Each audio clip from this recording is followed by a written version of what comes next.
करे जा का अरे देबू आपका चाल आपको 2 मिनट में स्टार बना देगा, नहीं तो आपको भिखारी बना देगा। यही हाल हुआ है रंजीता को। सोशल मीडिया पर रातों रात वायरल होने वाली लड़की रंजीता के ऊपर हमने वीडियो भी बनाया था। हमें लगा कि लड़की अच्छा वीडियो बनाती है, सपोर्ट भी करना चाहिए और काफी बेहतरीन वीडियो बनाती है।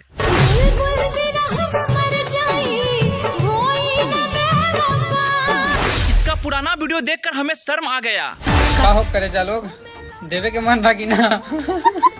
जी हाँ मेरे दोस्त, इसका कुछ ही वीडियो देखकर हमने इसके ऊपर वीडियो बना दिया। हमें लगा ये लड़की अच्छा काफी परफेक्ट वीडियो बनाती है, पर इसका पहला बिहेवियर देखते हैं ना, इसका पहला वीडियो देखते हैं तो काफी लोगों की शर्म आता है ऐसे घटिया इंसानों पर।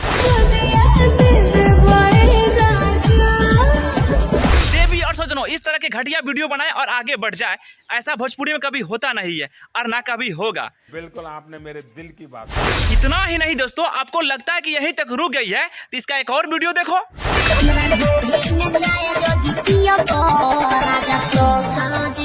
बाप रे बाप, बेशर्मी के हद ही पार कर दी। जितना हमने बड़ाई किया था उतना बुराई करने पर मजबूर ही कर दी।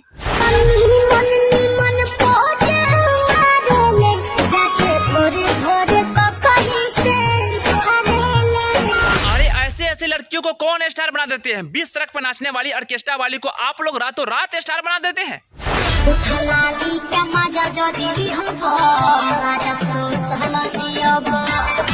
भाइयों आप लोग ही बताओ कि इस तरह के वीडियो कौन बनाते हैं, जिसके घर में माँ बहन भाई बाप सब देखता होगा, पर इस तरह के समाज में गंदी वीडियो बनाना ये कहाँ तक सही है? बाकी आप लोग इसके बारे में कमेंट कीजिएगा और हाँ, वीडियो को दूर से दूर तक शेयर कीजिएगा और वीडियो को लाइक और सब्सक्राइब कीजिएगा, साथ में फॉलो भी कीजिएगा।